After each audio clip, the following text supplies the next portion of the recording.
सत्ता का खेल एक ऐसा खेल है जहां हर कोई ऊपर उठना चाहता है। लेकिन सोचिए, क्या हो अगर किसी की सबसे बड़ी ताकत उसकी काबिलियत ही उसकी सबसे बड़ी दुश्मन बन जाए। आज हम सत्ता के एक ऐसे ही बहुत शक्तिशाली और कह सकते हैं विवादास्पद नियम को समझने वाले हैं। इस बात को समझने के लिए चलिए एक सच्ची कहानी से शुरू करते हैं। एक ऐसी कहानी जो सुनने में बिल्कुल फिल्मी लगती है, लेकिन ये हकीकत है। और ये कहानी इस नियम का जो मतलब है ना, वो हमेशा के लिए दिमाग में छाप देगी। तो कहानी के हीरो हैं निकोलस फूके।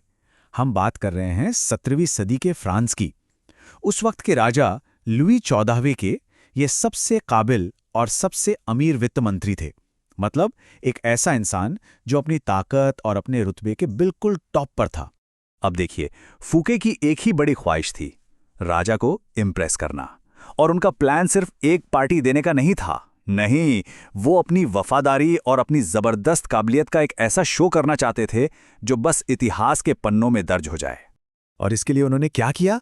अपनी एकदम नई आलीशान जागीर पर एक ऐसी पार्टी दी जिसकी शान और शौकत ने खुद राजा को भी फीका महसूस करा दिया। जरा सोचकर देखिए, मेहमानों के लिए सोने की थालियां, दुनिया के सबसे बेहतरीन कलाकार, मतलब ऐसी चकाचौंध थी कि कोई सोच भी नहीं सकता। और फिर कहानी में आता है वो शॉकिंग ट्विस्ट। तारीफ और इनाम तो छोड़िए, फूके को मिला क्या? गिरफ्तारी और उम्र कैद। उनकी बाकी की पूरी जिंदगी जेल की सलाखों के पीछे भी थी। तो सवाल ये उठता है कि आखिर फूके से ऐसी कौन सी बड़ी गलती हो गई थी? उन्होंने सत्ता का ऐसा कौन सा अनकहा नियम तोड़ दिया जिसके बारे में शायद उन्हें खुद भी पता नहीं था? तो चलिए अब उस राज से पर्दा उठाते हैं जिसकी वजह से फ्यूके का पतन हुआ। और वो नियम है, कभी भी अपने मास्टर से ज्यादा चमकने की कोशिश मत करो। हमेशा अपने से ऊपर वालों को यह महसूस कराओ कि वो आपसे बेहतर हैं, क्योंकि जिस पल आपकी काबिलियत ने उन्हें इनसिक्योर फील कराया, वो आपके खिलाफ हो जाएंगे।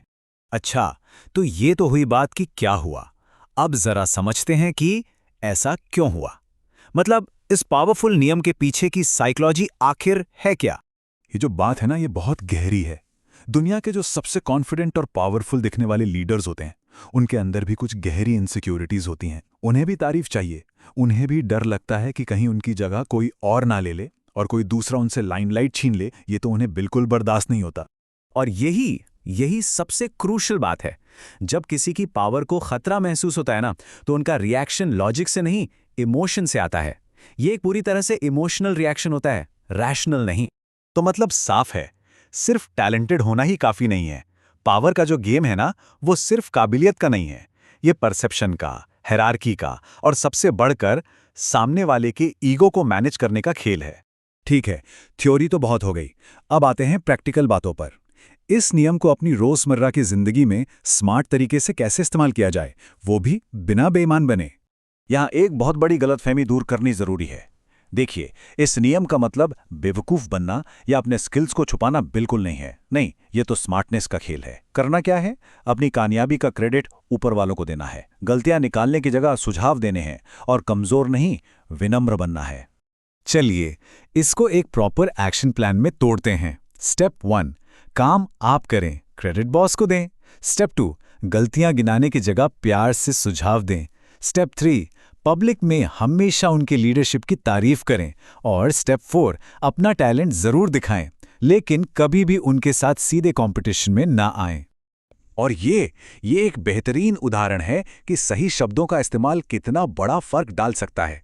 सीधे सीधे ये कहने की जगह कि ये आइडिया गलत है, अगर कहा जाए ये दिलचस्प है, क्या हम इसे एक और एंगल से देख सकते हैं, तो देखिए, अपनी बात भी कह दी और सामने वाले का ईगो भी हर्ट नहीं हुआ। असली स्ट्रैटेजी यही है। लेकिन हाँ, जैसा कि हर रूल के साथ होता है, इसके भी कुछ एक्सेप्शंस हैं। ये समझना बहुत जरूरी है कि ये कोई पत्थर की लकीर नहीं है। हर सिचुएशन अलग होती है, और सबसे जरूरी है अपने लीडर को समझना।